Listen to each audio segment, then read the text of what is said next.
antara bahagia dan iri. Di sela-sela persiapan menuju hari pernikahan, Nana tetap menjalani rutinitasnya sebagai seorang ibu. Walaupun dia adalah calon istri seorang pengusaha, tapi Nana belum mau menerima apapun dari Arsen sebelum mereka benar-benar sah. Arsen menawarkan sebuah kendaraan berikut sopir pribadi untuk Nana, tapi Nana masih menolaknya secara baik-baik. Hari ini Nana pergi berbelanja untuk kebutuhan sehari-hari.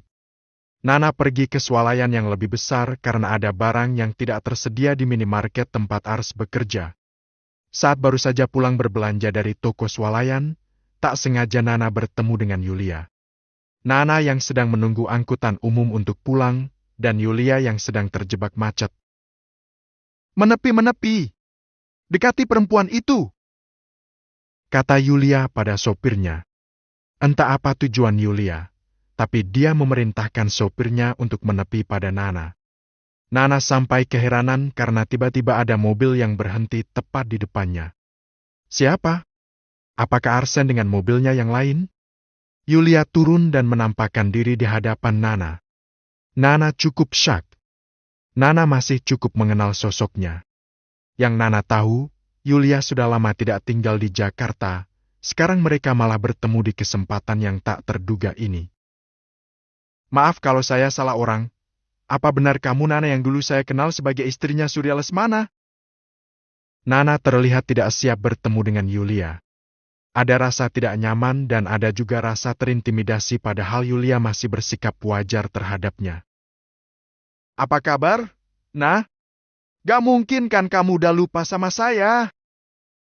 Sapa Yulia mulai menunjukkan sinismenya. "Saya gak mungkin lupa sama kamu. Yao!" Tapi kali ini Nana menyahut dengan sikap yang cukup berani, walau dalam hati ia takut. "Anak kamu kurang ajar banget ya?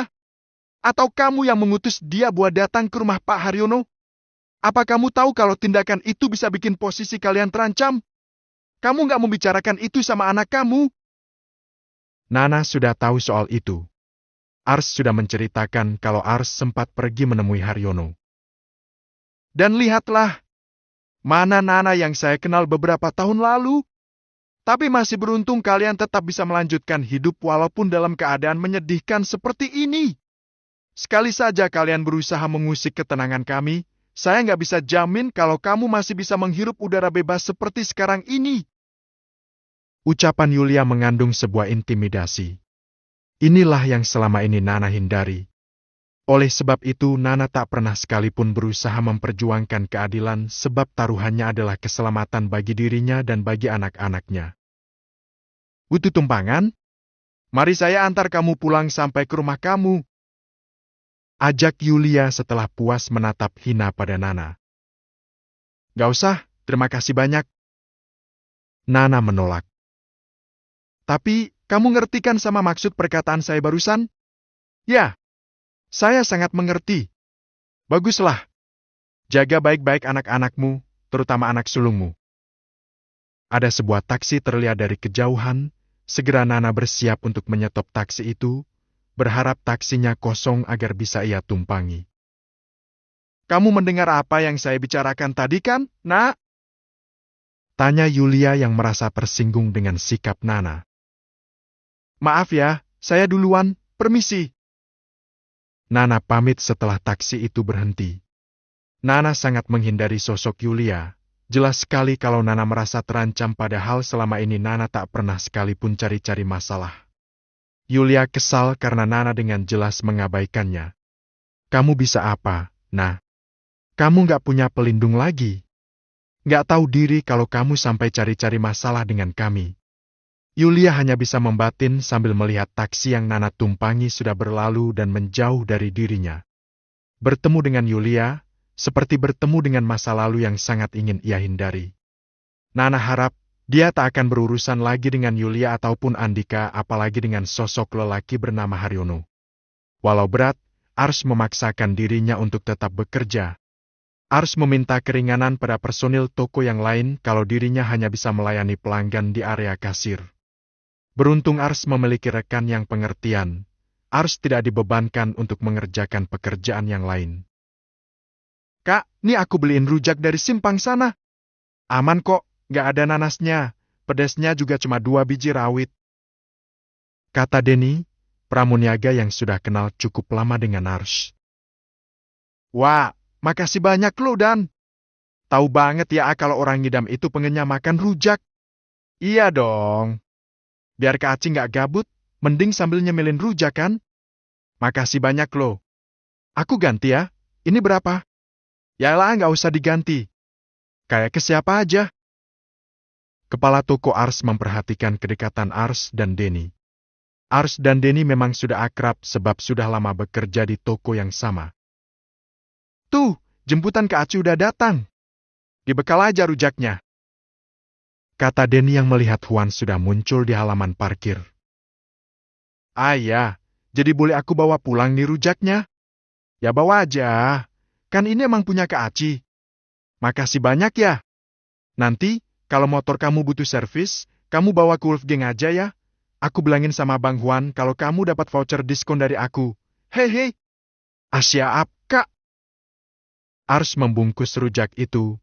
Sungguh ia senang dengan perhatian temannya, membuat hari-harinya yang suntuk dan berat terasa lebih ringan. Pak, saya pulang duluan ya. Seru Ars pada Hendra. Iya, silakan. Ars juga pamitan pada kasir baru yang mengaplusnya. Ars sudah keluar toko dan langsung menghampiri Huan yang sudah menunggu. Itu apa? Tanya Huan. Ini rujak, dibeliin sama Denny. Jangan cemburu loh, Bang. Enggak kok, aku tahu kalau anak itu baik dan gak ada maksud sama kamu. Syukurlah kalau kamu tahu itu. Kita langsung ke klinik ya buat mulai check up. Kalau ditunda-tunda terus, kapan check up-nya? Lagian mulai besok kita akan benar-benar sibuk buat nyiapin harinya Ibu sama Pak Arsen. Ajak Huan.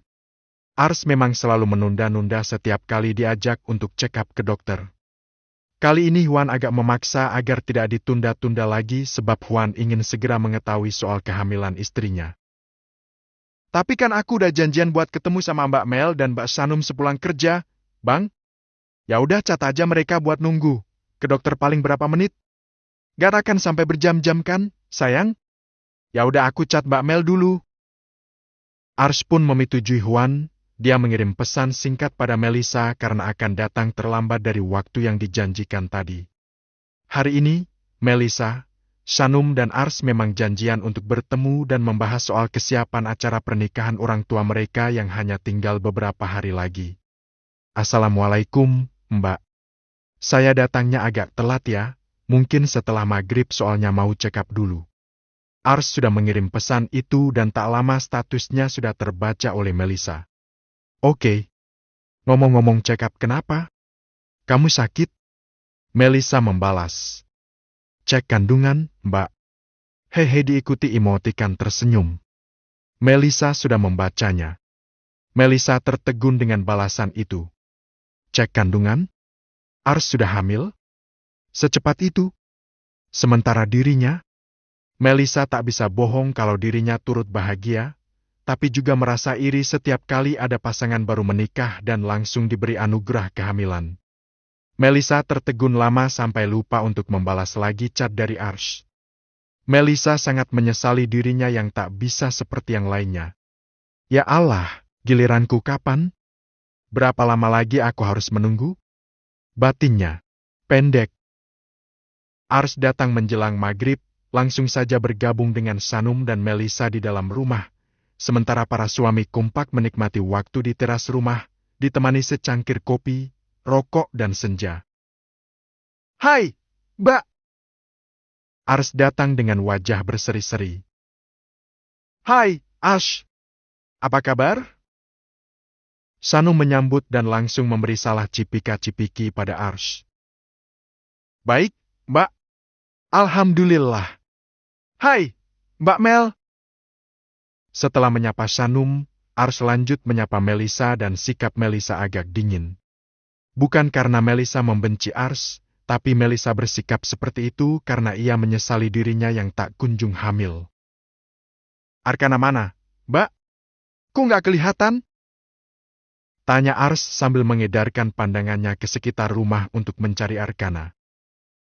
Er nggak ikut, dia nginep di rumah opa-omanya. Jawab Shanum. Oh, pantas saja. Ars duduk di dekat Melissa. Saat ini Melissa duduk di tengah, di antara Shanum dan Ars. Sesekali Melissa menatap perut Shanum yang sudah mulai membuncit lagi, lalu kemudian menatap perut rata Ars, tapi yang pasti di dalamnya sudah ada bakal janin yang membuatnya merasa iri. Maaf ya aku datangnya telat, tadinya nggak ada rencana buat pergi ke klinik kandungan. Tapi Bang Huan maksa jadinya aku nurut dulu deh sama ajakan Bang Huan. Kata Ars berbasa basi. Nurut sama suami itu nomor 1. Lagian kan itu buat kebaikan kamu juga. Shanum menyahut. Iya, Mbak. Itu benar. Kita mulai aja yuk. Waktu kita nggak banyak loh. Jadi nanti itu kita akan menggelar acara di rumah Pak Arsen. Untuk mengoptimalkan persiapan, sehari sebelum acara Ibu Nana, kamu sama adik kamu harus sudah standby di rumah itu. Tutur Shanum. Shanum merasa ada yang berbeda dengan Melissa, oleh sebab itu Shanum langsung mengambil alih topik utama pembicaraan. Aku sih manut aja, Mbak.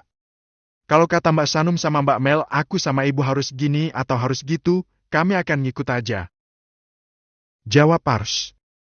Lama-lama Ars juga merasakan sikap aneh Melissa. Ars jadi tidak enak. Ada yang beda sama sikap Mbak Mel. Ada apa ya? Apa aku ada salah bicara? Batin Ars benar-benar merasa tak enak. Kak! Panggil Shanum karena Shanum pun kebingungan bagaimana melanjutkan obrolan kalau Melissa hanya diam saja. Aku ke kamar kecil dulu sebentar ya, nggak akan lama kok. Dan Melissa malah pamit untuk pergi ke kamar kecil. Oh ya udah, silakan Kak. Persilakan Shanum. Jadi, tinggallah Shanum dan Ars saja di sana. Perasaan Ars semakin tidak enak. Mungkin Ars belum bisa memahami kondisi psikis Melissa yang selalu merasa tak adil jika ada pasangan baru menikah yang dengan mudahnya diberi anugerah kehamilan. Ars. Iya, Mak. Tolong maklumi ya kalau kamu merasa ada yang berbeda dengan sikap Kak Mel. Ucap Shanum dengan pelan setengah berbisik. Ah itu dia. Memang itu pula yang ingin Ars singgung. Hanya saja Ars terlalu segan untuk menanyakan sikap dingin Melissa pada Shanum, takut jadi salah paham. Apa saya ada salah bicara, Mbak? Enggak kok, bukan salah siapa-siapa. Kak Mel cuma suka ngerasain gimana ya bilangnya, kita pasti nggak bisa ngerasain apa yang Kak Mel rasain, kita menikah dan langsung dikasih rezeki sama Allah berupa kehamilan, sementara Kak Mel masih harus menunggu dan pasti itu sesuatu yang cukup mengganggu perasaannya. Jelaskan Shanum dan Ars sangat mengerti. Ars sudah tahu kalau Melissa memang sedang mendambakan kehadiran seorang anak. Ya, saya ngerti Mbak. Jadi kamu nggak usah ngerasa gimana-gimana ya, yakin deh. Habis sholat maghrib pasti mood Kak Mel akan membaik lagi. Tapi tutur kata Shanum berhasil membuat Ars merasa lebih tenang. Ucapan Shanum memang selalu berhasil meneduhkan hati yang resah. Semoga aja, Mbak. Saya yakin kok kalau Mbak Mel juga pasti akan segera dikaruniai keturunan. Amin. Alhasil, Ars pulang dengan menyisakan banyak tanya. Obrolan memang berjalan lancar dan rencana sudah dibuat. Tadi juga mereka berenam Zahran, Huan, Neres, Shanum, Ars dan Melissa sholat maghrib berjamaah. Tapi tetap saja, Ars jadi kepikiran Melissa. Kenapa? Habis ketemu sama calon kakak kok malah murung begini? Tanya Huan keheranan. Ars biasanya akan langsung berganti pakaian lalu mencuci muka setiap pulang dari kegiatan di luar rumah. Kali ini Ars malah duduk termangu di kursi. Nggak kenapa-napa kok. Bohong. Pasti kenapa-napa. Aku cuma nggak enak aja. Tapi nggak ada masalah apa-apa sih. Lebih ke kepikiran sama Mbak Melissa. Tapi akhirnya Ars mengeluh juga pada suaminya. Loh, kenapa? Aku baru tahu kalau kehamilan tuh adalah sesuatu yang cukup sensitif buat Mbak Melissa. Aku tahu dia ikut bahagia sama kehamilanku. Tapi dia kayak menyesali diri karena sampai sekarang dia masih belum dikasih sama yang di atas. Berarti kamu yang harus ngertiin dia, Yakin aja kalau Mel nggak marah sama kamu, atau iri dengki, nggak ada kok. Iya, aku tahu itu. Nunggu bertahun-tahun, terus orang-orang sekitarnya malah dimudahkan. Pasti itu bikin Mbak Melisa merasa down. Kamu kan calon adiknya, nanti kamu bisa bantu support dia juga. Duet sama Shanum. Usul Huan dengan situasi yang hangat. Ars senang dengan kata-kata Huan. Ars menerima saran dari suaminya. Jadi gimana? Persiapan udah berapa persen? Huan segera bergeser membahas yang lain agar Ars tidak kepikiran terus. Udah 98%, yang 2% akan lengkap pas hari halusa. Jawab Ars. Oke. Semoga acara lancar sampai hari H. Amin, besok aku sama ibu dan Agi akan nginap di rumah Pak Arsen. Beberapa tetangga mungkin hadir sebagai saksi dan tamu. Gak akan ada pesta sih, tapi ya acara makan-makan aja sama orang-orang terdekat. Itu mungkin lebih baik. Bismillah lancar. Pasti. Masih sulit dipercaya sih. Percaya aja, sayang. Ini jalan buat ibu biar punya backing yang kuat. Gak menutup kemungkinan kan kalau satu hari nanti Pak Arsen bisa ngasih bantuan hukum buat ibu kalau papaku mulai menemukan kejanggalan atas kasus yang menimpa mendiang ayah kamu. Kalau ada celah, kamu dan ibu bisa menuntut pada orang-orang yang diduga terlibat. Abang yakin sih, Pak Arsen gak akan tinggal diam kalau dia tahu apa yang udah terjadi sama kalian. Abang yakin.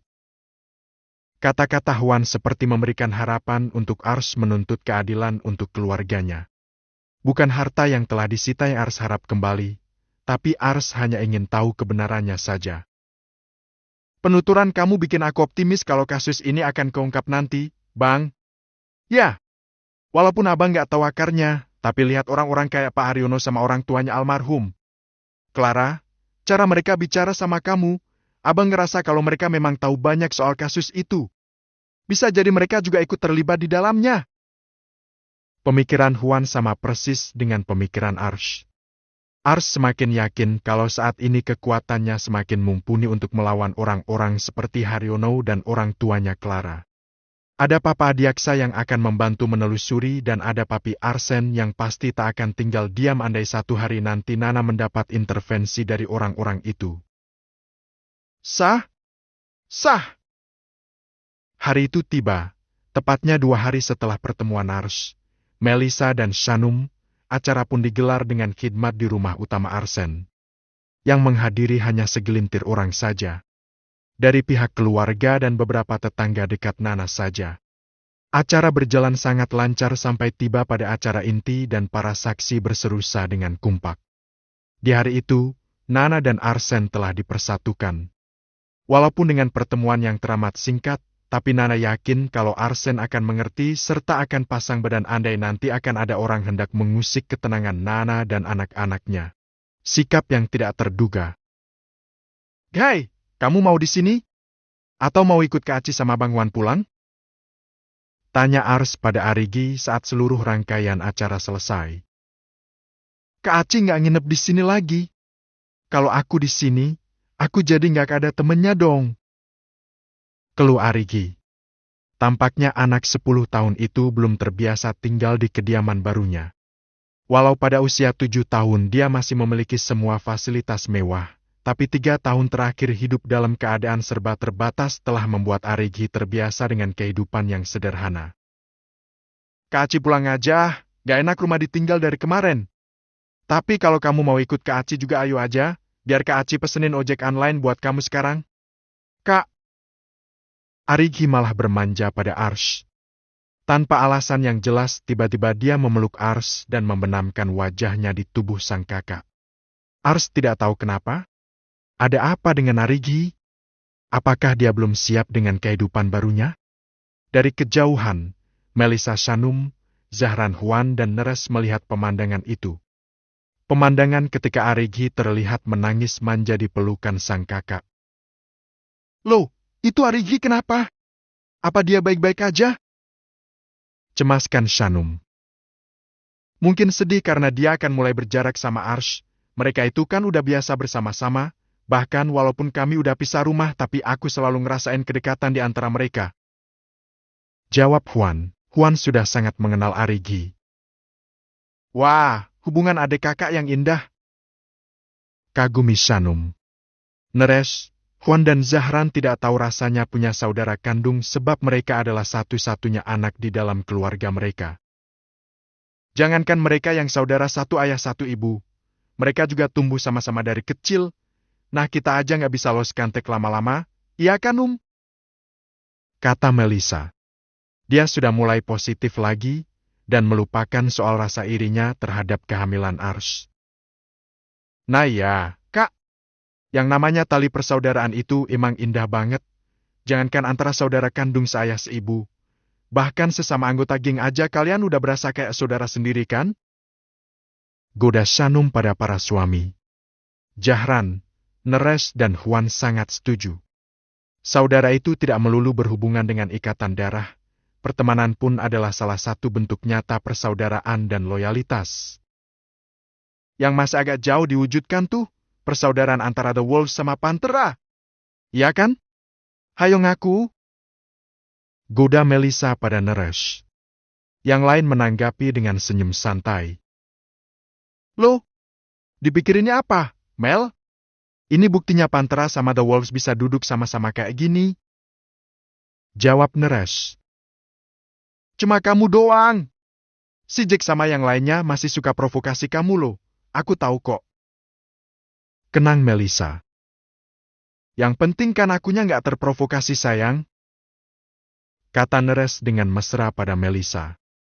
Semua orang masih larut dalam bahagia, ditambah lagi hubungan Neres dan kedua pentolan geng musuh sudah semakin harmonis, walau masih ada beberapa anggota dari kedua geng yang masih tidak rela kalau rivalitas di antara mereka berakhir begitu saja. Kembali pada Ars dan Arigi. Kamu harus hormati Pak Arsen ya, bersikaplah sebagai anak yang baik, nurut sama hal-hal yang baik, kalau ada apa-apa tinggal cerita aja ke ibu.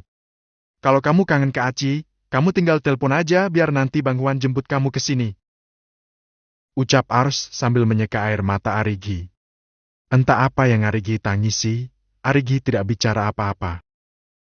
Hei, Agi, kamu kenapa sih? Kok malah nangis begini? Lama-lama Ars cemas karena adiknya terus menangis tapi tidak mengatakan alasannya. Gai, aku kangen sama ayah. Lirihnya. Pelan sekali sehingga hanya Ars saja yang bisa mendengarnya. Lirihan hati Arigi bisa sampai merasuk ke dalam hati Ars dan seketika Ars juga merindukan mendiang ayahnya. Ars tak menyangka kalau anak sekecil Arigi bisa merasakan emosi seperti itu. Di saat sang ibu memutuskan untuk menikah dengan pria lain, tiba-tiba jadi merindukan sosok ayah yang telah tiada.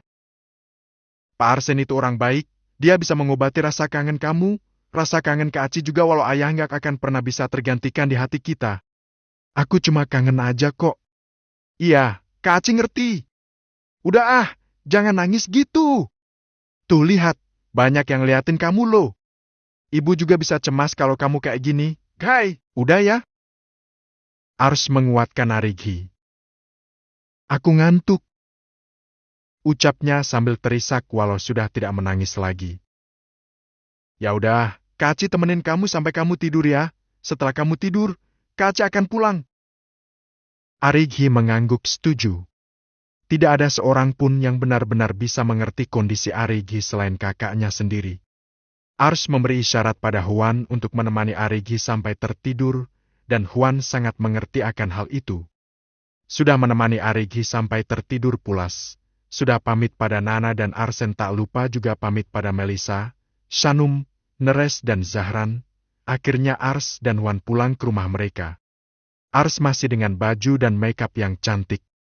Tapi Ars tidak sepenuhnya lega walaupun sekarang ibu dan adiknya sudah pasti terjamin secara materi. Tadi Agi nangis kenapa? Tanya Huan sesampainya di dalam rumah. Kangen sama ayah. Jawab Ars pelan dibarengi dengan mata yang tiba-tiba berkaca-kaca. Huan ikut terenyuh. Huan sangat tahu kalau istrinya memang sangat menyayangi mendiang ayahnya, begitu juga dengan Arigi. Walau Huan tidak merasakan perasaan yang sama terhadap Adiaksa, tapi Huan bisa merasakan betapa Ars dan Arigi memang sangat merindukan ayahnya. Momen pernikahan Nana dan Arsen memang momen yang sangat membahagiakan, Tapi hal itu justru membuat Arigi menjadi melow sehingga mengajak sang kakak untuk merasakan hal yang sama. Aku percaya kalau Pak Arsen akan jadi suami dan ayah yang baik buat ibu dan Agi. Tapi nggak apa-apa kan kalau kami masih menganggap kalau almarhum ayah adalah yang terbaik di hidup kami? Ucap Ars masih dengan binar mata yang sama. Ya nggak apa-apalah, karena setiap ayah adalah superhero terbaik bagi anak-anaknya. Tukas Huan sambil merangkul Ars agar Ars merasa hangat. Gak peduli seberapa buruk ayah di mata orang lain. Ya, dia akan selalu jadi cinta pertama kamu, dan akan selalu jadi pahlawan buat Agi. Kata-kata Huan menghangatkan hati Ars. Senang sekali rasanya. Ars berharap Arigi akan segera move on dan membiasakan diri untuk menerima Arsen sebagai ayah barunya. Saat-saat yang mendebarkan sedang Nana hadapi. Dia memang berpengalaman, tapi menghadapi malam seperti ini membuatnya menjadi seperti amatir lagi. Seperti anak gadis yang baru pertama kali menghadapi malam pengantin. Malam sudah semakin larut, para tamu sudah pulang sejak 1 jam yang lalu, beberapa orang yang masih berada di dalam rumah juga sudah istirahat menepikan rasa lelah mereka. Setelah memastikan Arigi tertidur lelap, Nana pun kembali menuju ke kamar utama. Langkahnya terasa berat sekali. Pikirannya kacau dan membayangkan kalau mulai malam ini dia harus mulai melayani Arsen dalam segala hal, termasuk melayani kebutuhan biologisnya. Duh, rasanya aku belum siap. Semoga aja Pak Arsen kelelahan dan ketiduran, batin Nana penuh harap. Tok-tok, sebelum masuk ke kamar, Nana mengetuknya beberapa kali. Pintu terbuka dan Arsen sendirilah yang membukakannya. Frekuensi detak jantung Nana semakin tak terkendali melihat Arsen masih mengenakan kemeja tapi dengan beberapa kancing terbuka sehingga memperlihatkan dadanya yang bidang. Nana malah menunduk dan menghindari pemandangan halal itu. Agi udah tidur? Tanya Arsen. Sudah, Mas. Nana sudah membiasakan diri memanggil Arsen dengan sebutan Mas bukan Pak lagi. Kamu pasti lelah, istirahatlah. Persilakan Arsen lalu melebarkan pintu kamar agar Nana bisa lebih leluasa untuk masuk. Loh? Pak Arsen nyuruh aku istirahat? Nana sempat kaget dengan ucapan suaminya. Kok malah diam aja? Sampai kapan kamu mau berdiri di depan pintu begini, Nak? Kau tegur Arsen karena Nana lebih banyak diam terpenjara dengan rasa segannya. Kalau begitu saya masuk, terima kasih. Nana pun masuk masih dengan debaran hebat di dalam hati. Arsen kembali menutup pintu rapat-rapat. Nana langsung menuju ke tempat tasnya berada untuk mencari pakaian ganti sebab sudah semakin tak nyaman dengan kebayanya. Pakaian-pakaian kamu masih di dalam tas itu? Tanya Arsen sambil berjalan mendekat. Iya, belum sempat dibereskan. Ya udah, bereskan besok ya. Kalau masih kurang, besok kita belanja yang baru-baru. Nana hanya tersenyum malu-malu. Akhirnya Nana menemukan setelan piyama dan Nana pikir dia bisa mengenakan itu untuk tidur. Saya izin ke kamar mandi ya. Jujur aja, kebaya sama makeup ini sudah semakin terasa berat, mau saya bersihkan dulu. Boleh, silakan. Apa kamu juga mau ganti baju? Biar saya siapkan juga.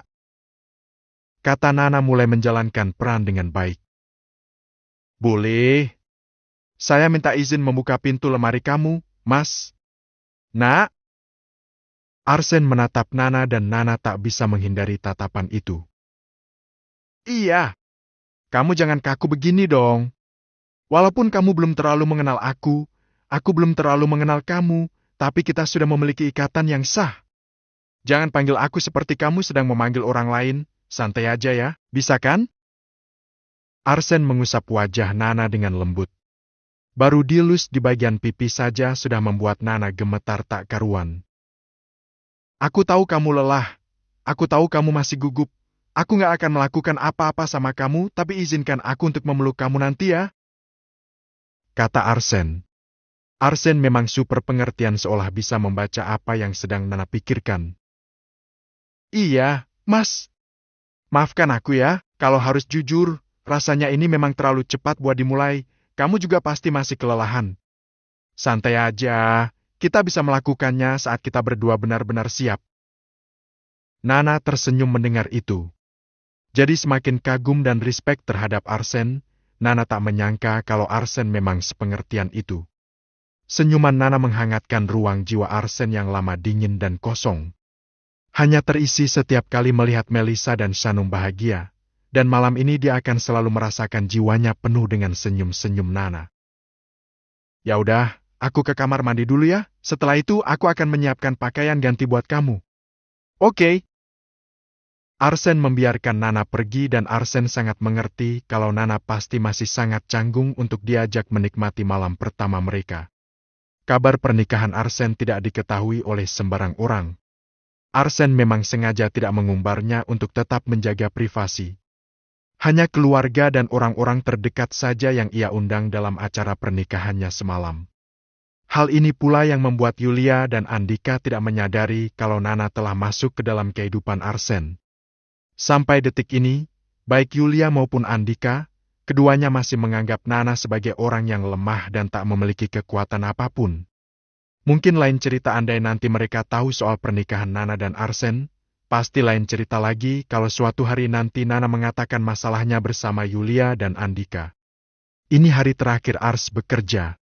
Dia sudah memantapkan hati untuk mengakhiri kontrak kerja dengan tempatnya bekerja karena Ars ingin fokus saja menjadi ibu rumah tangga agar bisa fokus mengurus Huan dan calon anaknya. Pasti bakalan kangen banget sama Kak Aci, kata Denny. Iya padahal asyik kali kalau nanti Kak Aci jadi MD merchandise display dan aku jadi kasirnya. Nah kita bisa kerja satu shift bareng, kata kasir baru. Aku juga pasti akan kangen sama kalian. Semangat ya! Semoga kalian betah dan terhindar dari horor minus yang harus kita ganti tiap bulan. Tapi Kak Aci jangan hapus kontak kami ya, biar kami bisa tetap update kabar ke Ars dan calon ponakan pastinya. Kata kasir itu sambil mengelus-elus perut Ars. Iya dong. Aku nggak akan hapus kontak kalian, kalaupun nanti aku ganti nomor pasti aku kabari kalian ya. Ancuh, sayang Kak Aci banyak-banyak. Kasir itu berpelukan dengan Ars sementara personil lain yang merupakan para pria hanya bisa ikut mengelus dan menepuk-nepuk pundak Ars. Kecuali kepala toko Ars yang terlihat tidak larut dalam suasana sama sekali. Ars, bisa ikut saya ke belakang sebentar? Pinta Hendra, kepala toko Ars itu. Dia adalah kepala toko yang baru setelah menggantikan kepala toko yang lama. Boleh, Pak. Teman-teman, aku ke belakang dulu ya. Panggil aja kalau jemputanku udah datang. Siap, Kak.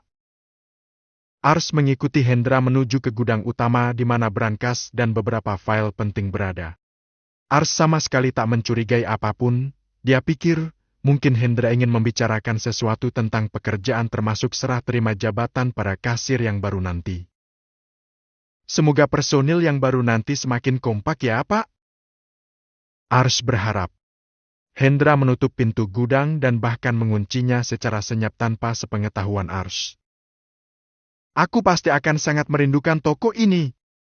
Tapi aku akan tetap datang sebagai konsumen, hehe. Ucap Ars lagi sama sekali tak mencurigai gelagat Hendra, sampai tiba-tiba. Bruk! Hendra mendorong tubuh Ars sampai mentok di tembok dan menahannya dengan kasar. Pak! Ini apa? Ars langsung panik dan ketakutan. Mata Hendra menunjukkan tatapan mata yang sangat tidak ramah, lebih ke nafsu yang ia tahan-tahan selama ini. Saya nunggu momen seperti ini sejak lama, Ars. Sayangnya kamu malah memilih untuk pergi sebelum kita melakukannya. Ars merasa ini seperti sebuah mimpi buruk. Kenapa ini bisa terjadi? Kenapa kepala tokonya bersikap seperti ini? Ars bersiap untuk berteriak tapi chaos. Ars tak bisa berteriak karena Hendra terlalu kuat untuknya. Saat Ars akan meledakkan suaranya, Hendra lebih dulu membekap mulut Ars. Bang Huan cepat datang. Apa-apaan ini?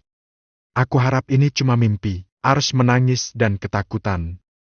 Apalagi Hendra berusaha meraba-raba ke bagian-bagian sensitif Ars, tapi Ars mengerahkan sisa tenaganya dengan menangkis tangan Hendra.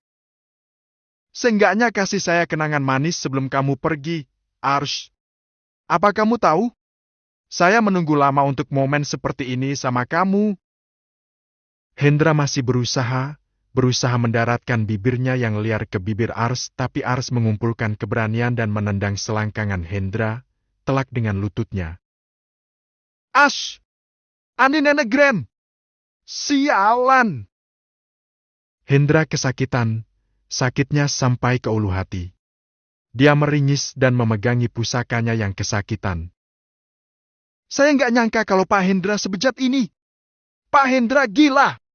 Benar-benar gila! Ars langsung merapatkan langkahnya yang gemetar menuju ke pintu. Diam kamu! Urusan kita belum selesai! Hendra berusaha menyusul Ars.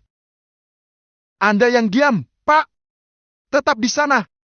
Jangan ikuti saya! Buka saja pintunya kalau kamu bisa! Tantang Hendra dengan senyum licik sebab Hendra sudah menyembunyikan kunci itu di saku celananya. Ars kebingungan karena dia memang terkunci dan tak tahu cara membuka pintu itu. Sementara Hendra sudah bangkit lagi dan malah terlihat lebih beringas. Momen horor di dalam hidup Ars bukanlah bertemu dengan makhluk astral di malam yang pekat, tapi momen terhoror itu terjadi saat ini, terjebak dengan seorang pria bejat yang ia hormati selama ini. Brak-brak. Danny! Susan! Telung! Ars mengeluarkan suara sekencang-kencangnya. Sayangnya di dalam ruang toko sedang menyetel full musik sehingga teriakan Ars tidak terlalu terdengar. Kamu ini ngeyel! Apa susahnya si layani saya kilat aja? Gak sampai 5 menit selesai. Gak akan ketahuan juga sama suami kamu. Hendra kembali menempel pada Ars. Ars menatap ke CCTV yang ada di sudut di atas pintu. Sepertinya Hendra sudah lebih dulu mematikan CCTV itu sehingga ia begitu nekat melakukan ini pada Ars. Saya mohon, Pak, saya mohon. Ars yang kelelahan dan ketakutan ujungnya hanya bisa memohon. Di luar toko, Juan baru saja datang. Karena dia kehausan, dia memutuskan untuk masuk untuk membeli sebotol minuman sambil berharap istrinya sudah siap untuk diajak pulang. Selamat datang, kirain siapa? Sapa kasir begitu Juan masuk. Juan heran karena tak menemukan Ars dimanapun. Juan melanjutkan langkah menuju ke kula untuk mengambil minuman yang ia inginkan. Saat melihat pintu menuju ke ruang gudang yang ada di belakang, Juan merasa ada sesuatu. Rasanya Juan ingin melangkahkan kaki ke sana, tapi dia tahu dia tidak berhak. Kaci udah closing kok, Bang. Biar Denny panggilin ya. Tadi sih ke gudang sama Pak Hendra. Kata Denny yang berjalan menuju gudang melewati Juan. Thanks. Ucap Juan pada Denny. Sebenarnya Juan terganggu begitu mengetahui kalau Ars dan Hendra berduaan di dalam gudang. Kok bisa? Apa yang mereka lakukan? Juan sabar menunggu saja lalu membawa minumannya ke meja kasir untuk dibayar. Sementara itu, ampun, Pak, ampun. Akhirnya ada yang mendengar ratapan Ars. Denny langsung panik mendengar itu, Denny langsung memiliki perasaan yang tidak enak. Kak Aci! Pak Hendra! Teriak Denny dari luar gudang. Ars senang sekali mendengarnya. Di detik itu, Ars sudah semakin lemah berusaha keras menahan nafsu gila kepala tokonya. Yang lebih memilukan, Hendra menarik paksa kerudung Ars dan melemparnya ke sembarang tempat. Rambut Ars tergerai tak karuan karena ulah binal Hendra. Dan, memen! Baru saja Ars akan berteriak, Hendra kembali membekap mulutnya dan menindih sehingga Ars semakin lemas dan kehilangan tenaga. Diam! Diam kamu! Bersikap biasa, rapikan lagi penampilan kamu! Desis Hendra dengan nada mengecam. Bang Juan lihat aku, datanglah. Ars hanya bisa memanggil Juan di dalam hati saja. Kak Aci! Kak! Seruan Denny terdengar oleh Juan dan dari sana perasaan Juan semakin tidak enak. Juan tak bisa menunggu lebih lama, Juan pun bergegas menghampiri Denny masuk ke area yang sebenarnya hanya boleh diakses oleh para pegawai saja. Kak, Denny sangat panik sambil memutar-mutar knop pintu, tapi percuma karena pintunya memang terkunci. Kenapa? Ars di dalam kan? Juan sudah sampai pada Denny. Iya, Bang. Gak tahu deh, kenapa gak ada jawaban dari dalam dan pintunya terkunci? Juan sempat berpikiran buruk, apa mungkin istrinya bermain gila dengan kepala tokonya? Sungguh itu adalah hal yang tak bisa dimaafkan. Ada apa sih, Dan? Ada apa ini? Kasir dan MD yang lama ikut bergabung ke depan gudang itu. Brak-brak. Juan menggedor pintu itu penuh nafsu. Kamu di dalam? Apa-apaan ini? Ars! Karena salah paham, Juan malah marah menyebut nama Ars. Dari dalam gudang, Ars malah senang saat mendengar suara suaminya. Tak peduli walaupun dia sedang marah. Bang Juan! Gumamnya. Keparat! Siapa itu yang teriak-teriak di luar? Hendra kesal dan dia belum berhasil mengapa-apakan Ars karena Ars benar-benar mengerahkan tenaga untuk mencegah tindakan gila Hendra. Mati kamu, Pak! Suami saya datang! Melihat situasi ini, dia nggak akan tinggal diam. Ucap Ars dengan puas, senyumnya sangat sinis walau raganya sudah tak berdaya lagi. Hendra mulai panik. Juan sudah siap untuk mendobrak. Saya akan ganti pintu ini, izinkan saya buat mendobraknya. Kata Juan sambil menyingsingkan lengannya untuk mendobrak pintu itu. Ya, silakan aja, Bang. Para personil toko merasakan ketegangan yang menjalar sampai ke aliran darah mereka. Seumur bekerja, rasanya belum pernah sekalipun mereka mengalami ketegangan seperti ini. Juan mengambil aba-aba dan hanya butuh 2 kali dobrakan, pintu gudang itu akhirnya rusak dan terbuka. Para personil toko tercengang dengan pemandangan yang terlihat. Ars tergeletak tak berdaya dengan hijab yang sudah terlepas entah kemana sementara Hendra belum sempat mengangkat tubuhnya dari atas Ars sehingga timbullah huru-hara di jiwa Juan. Berdebah lo, Anji! Juan berjalan menerjang lalu menggusur kerah seragam Hendra. Juan menyingkirkan lelaki bejat itu dari atas Ars yang bahkan sudah tak kuat untuk bangkit lagi. Kak Aci! Susan langsung mendekat dan membantu Ars yang mendapat beberapa luka kekerasan fisik di tangan dan juga wajahnya. Ars tak kuasa dan langsung memeluk erat Susan sambil menangis penuh tekanan. Situasi chaos tercipta menyambar menimbulkan api amarah tak bisa dibendung lagi. Setan lo! Darah lo halal buat gue! Dengan membabi buta, Juan menghajar Hendra tanpa ampun. Ampun! Dengar dulu penjelasan saya! Saya bisa jelaskan ini! Hendra melakukan pertahanan diri dengan merapatkan kedua tangannya ke area wajahnya, tapi tinjuan telak dari Juan tak mampu ia hindari. Pau! Pau! Juan menghajar Hendra bagai samsak hidup. Denny yang awalnya bengong antara panik, kaget dan ketakutan, akhirnya memberanikan diri untuk melerai mengamankan Juan yang sulit untuk dihentikan. Sabar dulu, Bang. Tahan dulu, kita bicarakan dulu secara baik-baik. Kata MD yang berusaha menarik Juan menjauh dari Hendra yang langsung berdarah-darah tak karuan. Ini nggak bisa dibicarakan secara baik-baik. Lo sendiri lihat apa yang terjadi tadi kan? Gue nggak bisa diam aja. Juan membentak karena marah. Kami akan melaporkan ini ke supervisor kami, Bang. Harap sabar dulu, sebaiknya Bang Juan tenangin Arsnya dulu. Usulkan MD itu masih mencoba menenangkan. Juan baru ingat kalau Ars juga pasti sangat membutuhkan dirinya. Juan menoleh ke belakang ke arah Ars yang terlihat kacau menangis ketakutan di pelukan Susan. Manset lengan Ars sampai koyak dan itu menunjukkan kalau Ars memang hendak dilecehkan. Tangan Juan mengepal lagi dan siap untuk menghajar Hendra yang sudah babak belur dan berdarah-darah. Sebentar ya, Bang. Tolong, bersabarlah. Saya akan segera menghubungi supervisor untuk melihat situasi ini dan mencari solusi untuk ini. MD itu memohon pada Juan lalu dia segera menelpon supervisor untuk datang dan melihat apa yang terjadi. Ars melepaskan diri dari Susan lalu menjulurkan tangannya ke arah Huan yang semakin teriris melihat wajah Ars. "Bang!" panggil Ars meminta Huan untuk mendekat kepadanya. Dia benar-benar dalam keadaan terguncang hebat. Yang lebih memilukan adalah sebuah luka di ujung bibir Ars sampai meneteskan darah. Apa saja yang Hendra lakukan?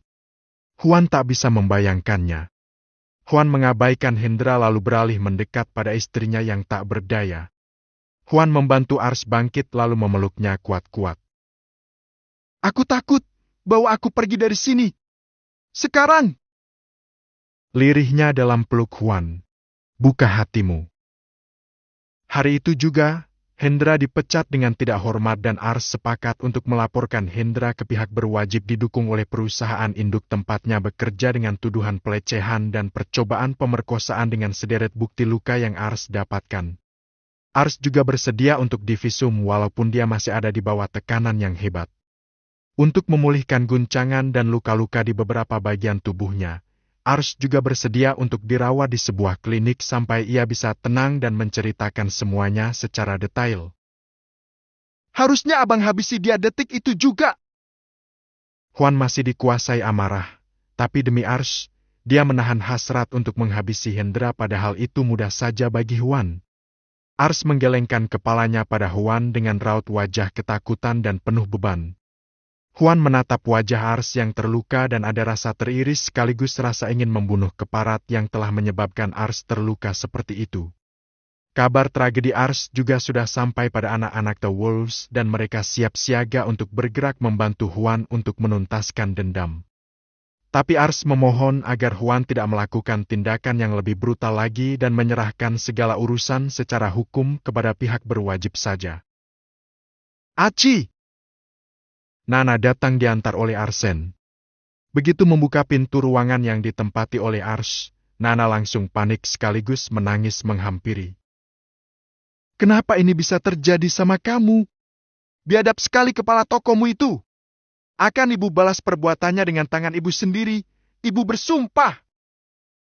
Nana sangat terluka dan menangis sambil memeluk tubuh lemah Ars. Ars menangis tanpa suara saking sakitnya. Tapi berlabuh di pelukan sang ibu adalah salah satu tempat ternyaman yang ia rasakan saat ini. Arsen ikut prihatin dan tak akan tinggal diam saja. "Apa pelaku sudah diamankan?" tanya Arsen pada Huan. "Udah, Pak. Sudah dibawa ke kantor polisi.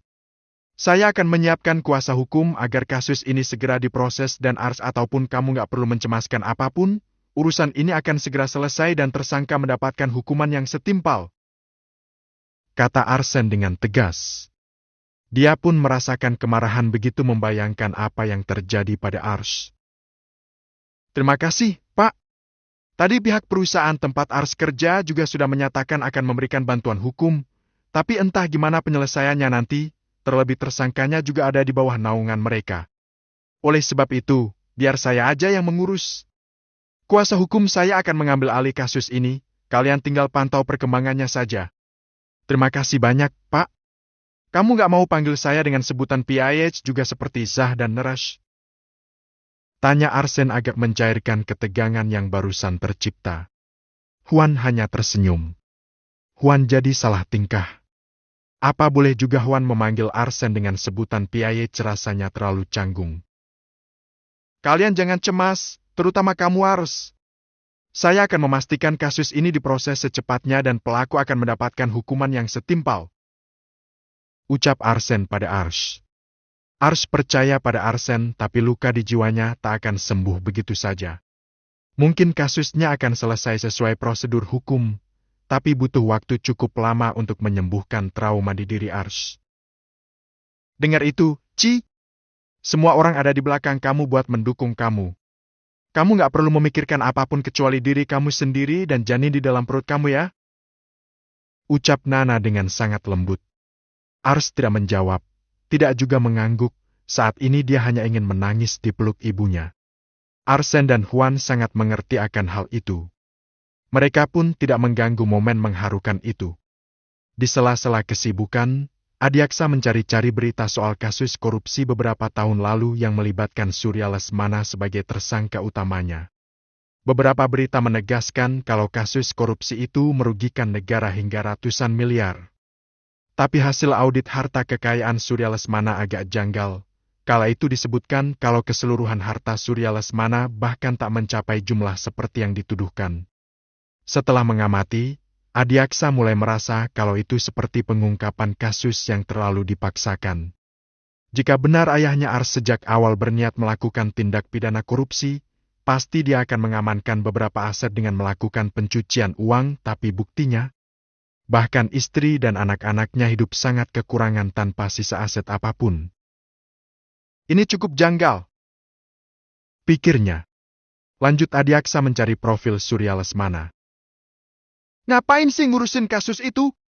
Udah jelas-jelas kok semuanya terkuak di persidangan. Buat apa kamu masih ngorek-ngorek informasi tentang kasus itu? Kamu terpengaruh sama drama playing victim yang dilakukan sama anak itu ya? Liliana datang dengan secangkir teh, tapi disuguhkan lengkap dengan pendapat yang apatis. Li, kamu pasti ngerti kan kenapa yang namanya narkoba dan mafia masih beredar sampai hari ini? Kenapa malah bahas itu? Gak nyambung. Aku cuma membuat perumpamaan sederhana aja. Percuma kita menebang ranting pohon tanpa mencabut akarnya. Untuk apa para polisi memburu pengedar kecil kalau bandarnya dibiarkan begitu saja? Itu sangat percuma bukan? Terus, apa yang mau kamu katakan soal kasus korupsi yang melibatkan ayah dari anak itu? Aku merasa kalau almarhum ayahnya Ars itu cuma ranting yang dikorbankan. Akarnya masih ada di instansi terkait. Adiaksa mengungkapkan kecurigaannya. Udah, gak usah mengurusi itu. Ini terlalu riskan untuk kita campuri. Salah-salah malah kita yang kena getahnya nanti. Tapi ini berkaitan sama keluarga menantuku sendiri, Li. Andai kasus itu terbukti rekayasa, pasti kamu akan malu karena sudah menghina Ars selama ini. Adiaksa cukup emosional. Liliana sampai terbungkam dengan kata-kata dan ketegasan Adiaksa apalagi saat mengucapkan kalimat yang terakhir. Sungguh Liliana terasa tersentil dengan itu. Buka hatimu, Li. Buka hatimu sedikit saja. Setelah kamu bicara baik-baik dengan menantumu, kamu akan merasakan kalau dia adalah anak baik-baik. Dia juga akan memenuhi kriteria mantu idaman untukmu andai kamu memberi dia kesempatan. Dan sekarang, aku sedang berusaha membantu dia untuk menunjukkan padamu kalau dia tak sehina yang kamu kira karena kasus ayahnya. Bahkan sekarang aku curiga kalau kasus itu hanya pengalihan isu atas tindakan korupsi yang lebih besar lagi. Adiaksa bicara panjang lebar. Dia bicara dari hati yang terdalam berharap Liliana akan tersentuh dan membuka hati walau hanya sedikit saja. Aku tahu kalau kamu dan Juan sama-sama egois. Aku sangat mengenal kalian karena kalian adalah orang-orang yang paling dekat dengan hatiku. Tapi untuk kali ini, aku percaya kalau Juan tidak salah dengan apa yang ia pertahankan. Kamu hanya perlu menerima itu, Li. Yakinlah, semuanya akan indah kalau kamu menerima takdir anak kita dengan hati yang luas. Lanjut Adiaksa. Liliana tidak melawan. Liliana yang biasa menyambar pun kali ini diam dan tidak bicara apa-apa. Entah karena kesal atau memang sedang merenungkan apa yang Adiaksa katakan. Pokoknya kamu tunggu aja, Li. Aku akan membuktikan kalau Ars itu nggak seburuk yang kamu kira. Tegas Adiaksa mulai tak ragu lagi mendukung Ars secara terang-terangan di hadapan Liliana. Semua orang prihatin dengan tragedi yang dialami oleh Ars. Setelah Nana dan Arsen pulang, esok harinya Melissa datang dan memberi dukungan moral untuk adik tirinya. Kamu jangan takut, kamu jangan cemas. Banyak orang yang ada di sekeliling kamu dan mereka semua menyayangi kamu. Juan pun merasa cukup lega. Walaupun tak ada dukungan dari orang tuanya sendiri, tapi setidaknya banyak dukungan dari orang-orang terdekatnya. Juan menatap pelukan Melissa untuk Ars yang masih sering menangis tanpa sebab sepanjang hari dan sepanjang malam. Akan lebih lengkap kalau Mama ikut memeluk dan mendukung kamu, sayang. Tapi sayangnya aku masih belum mampu mempersembahkan restu Mama buat kamu. Maafkan aku, ucap Juan dalam hati dengan penuh sesal. Bukan orang sembarangan. 2 hari lamanya Ars dirawat untuk pemulihan secara fisik, Melissa dan Shanu menyarankan juga untuk bimbingan seorang psikolog untuk membantu Ars terlepas dari bayang-bayang trauma. Tapi Ars menolak keras dan dia hanya ingin pulang, tinggal di dalam rumah dan butuh waktu beberapa hari untuk tidak bertemu dengan siapapun kecuali hanya ingin ditemani oleh Huan saja. Oke. Semua permintaan Ars dituruti. Semua orang harus mengerti keadaannya sekarang. Bagaimanapun juga, menjadi korban kebejatan seorang lelaki yang sedang dikuasai birahi pasti akan menorehkan luka yang sulit untuk dilupakan.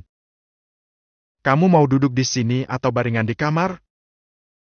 Tanya Huan saat mereka sampai di dalam rumah. Di kamar aja. Jawab Ars pelan. Huan menutup pintu dan sebelumnya meminta maaf kepada para tetangga yang ingin menanyakan kondisi Ars. Para tetangga pun mengerti dan bubar jalan dari depan rumah. Setelah itu, Huan menyusul Ars yang langsung ke kamar.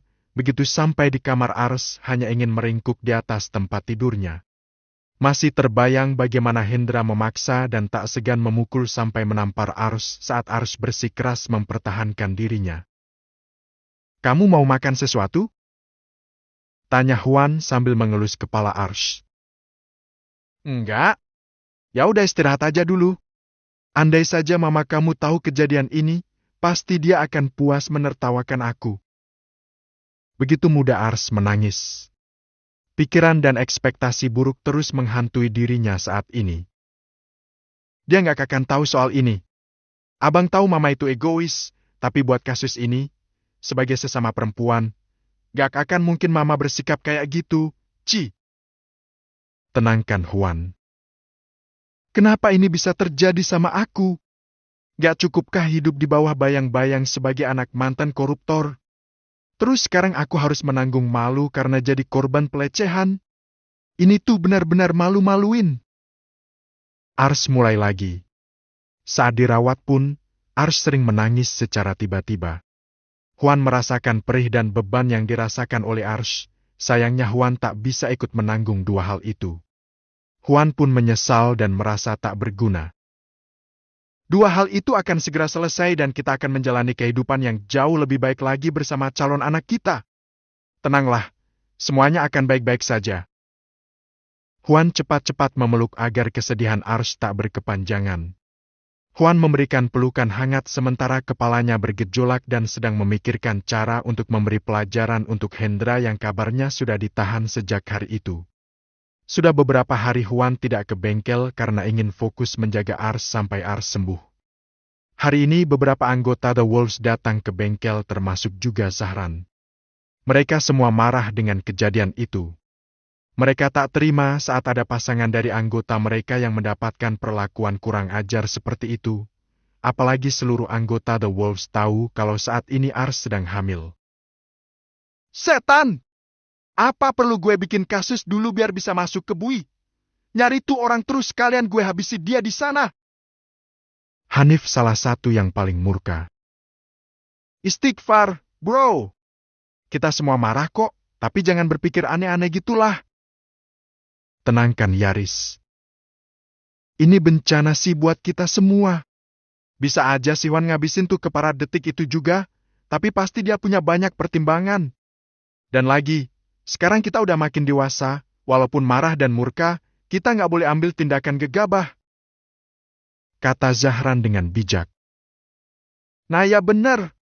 Gue juga yakin kalau nggak inget dia bentar lagi jadi orang tua, gue yakin si Huan nggak bakalan bikin keparat itu lolos gitu aja. Sahut Jawi. Terus sekarang gimana? Kasian banget sih si Huan. Dia nggak bisa ngadu ini ke orang tuanya. Pasti dia malu nyerita soal ini ke bokap nyokapnya. Tenang aja, Pak Arsen udah ngasih bantuan hukum buat kasus itu, so yakin aja kalau tersangka bakalan dapat hukuman setimpal. Kata Zahran. Dapat balasan setimpal dan dapat hukum rimba di dalam lapas. Yang gue tahu, tersangka pelecehan akan dibully habis, bahkan ada juga yang sampai mati di penjara. Semoga itu juga terjadi sama si keparat. Kata Yaris. Dan semuanya mengaminkan. Mereka hanya bisa memendam kemarahan mereka karena sekarang situasinya sudah cukup berbeda dengan saat mereka masih menjadi sekumpulan pemuda hobi tawuran. Liliana tak ada kegiatan, dia tak setiap hari mendampingi Adiaksa dinas di kantornya. Hari-hari Liliana lewati dengan beberapa kegiatan positif dengan merajut atau merangkai bunga, sesekali juga praktek resep-resep masakan yang baru. Tapi jika sedang malas, maka dia hanya duduk santai sambil melihat-lihat postingan orang di media sosial. Ya ampun! Cantik sekali! Kapan ya aku dikaruniai cucu selucu ini? Liliana begitu girang melihat video lucu seorang bayi perempuan yang cantik dan menggemaskan. On the way, Bu. Tiba-tiba ada yang menyahut dan itu adalah Yuni dari salah satu sudut ruang rumah. Apaan sih kamu, Yun? Nyahut aja. Mood Liliana berubah mendengar sahutan Yuni. Yuni doain semoga cucu pertama Bu Lili itu anak perempuan. Cantik, lucu, gemai, anc. Yuni jadi ikut nggak sabar pengen ketemu sama anaknya Mas Huan. Liliana skip dan mengabaikan ponselnya. Celotehan Yuni benar-benar menghancurkan moodnya. Tapi di dalam hati, dia pun membayangkan kalau ia akan memiliki cucu yang lucu-lucu. Dia ingat kalau dirinya memiliki pekerjaan tertunda yaitu merajut beberapa sweater mungil yang kelak akan ia persembahkan untuk sang cucu. Entah cucu yang mana yang nanti akan ia sambut. Tapi yang pasti, sampai detik ini, dia masih belum mau membuka hati untuk Ars, apalagi untuk kehamilannya. Nana selalu update kabar dari Ars. Jika Ars tak membalas pesannya, dia akan memastikan pada Huan dan Huan selalu menjawab kalau Ars akan baik-baik saja. Nana bisa membagi rasa cemasnya pada Huan. Nana sangat percaya kalau Huan akan menjaga Ars dengan sangat baik. Nak, panggil Arsen yang baru saja masuk ke dalam kamar. Iya, Mas. Kamu pulang cepat. Tumben. Sahut Nana dan langsung menyambut dengan hangat. Ya, semua pekerjaan di kantor sudah selesai untuk hari ini. Tapi malam ini kita akan keluar buat makan malam sama salah satu relasi kerjaku. Kata Arsen. Makan malam? Nana langsung membantu Arsen melepas jas dan mengendorkan dasi. Ya, sebenarnya makan malam santai saja sambil membicarakan soal prospek kerjasama. Begitulah. Oh begitu ya? Gimana keadaan Ars? Apa ada perkembangan? Nakwan bilang Ars sudah mulai mau makan, sudah mulai mau bercerita juga. Insya Allah itu adalah perkembangan yang baik. Alhamdulillah. Mas, kalau besok aku menginap di rumah lama untuk semalam saja, apa boleh? Biar aku bisa menjaga Ars untuk sehari besok, pasti Nakwan butuh bantuan juga setidaknya ada yang menyiapkan makanan buat mereka. Nana meminta izin pada Arsen. Tentu saja boleh. Apa aku juga boleh menginap di rumah lama kamu? Besok sepulang dari kantor aku akan langsung pulang ke sana. Nana tersenyum dan mengangguk. Boleh banget, Mas. Kriing, ponsel Arsen berdering, lekas ia mengecek siapa yang menelponnya. Sebentar ya, aku angkat telepon dulu. Silakan, Mas. Aku mau ambilkan minum dulu buat kamu ya. Oke, sayang. Nana pergi keluar kamar untuk membawakan minuman. Sementara Arsen mengangkat panggilan telepon. Halo, selamat sore Pak Andika. Sapa Arsen. Sore, Pak. Maaf nih, saya cuma mau memastikan bagaimana dengan rencana makan malam nanti. Apa Pak Arsen sudah pasti akan datang? Oh, tentu saja. Tapi saya mau bawa partner ya, sekalian mau dikenalkan pada Pak Andika dan istri. Loh? Partner? Maksud saya akan datang bersama istri saya. Istri? Wah, wah, wah. Bahkan saya baru tahu kalau ternyata Pak Arsen sudah menikah lagi. Memang sudah. Wah, selamat ya Pak. Jadi tak sabar ingin bersua dengan istri baru Pak Arsen. Pasti beliau bukan orang sembarangan. Dia memang bukan orang sembarangan, dia adalah perempuan yang sangat istimewa. Arsen menunjukkan sisi lainnya sebagai pria yang sedang jatuh cinta kembali. Semakin dan semakin tak sabar ingin bertemu dan kita makan bersama sambil membicarakan masa depan kerjasama di antara kita ya, Pak. Ya, saya pastikan saya akan datang malam ini, jam 8 tepat di restoran yang Anda sebutkan tadi. Oke. Ditunggu sekali. Terima kasih untuk waktunya ya, Pak. Sama-sama. Arsen mengakhiri obrolan dan tak sabar ingin segera memperkenalkan Nana pada relasi bisnisnya. Mulai optimis lagi. Sebenarnya Arighi juga diajak ke acara makan malam itu oleh Arsen, tapi Arighi memilih untuk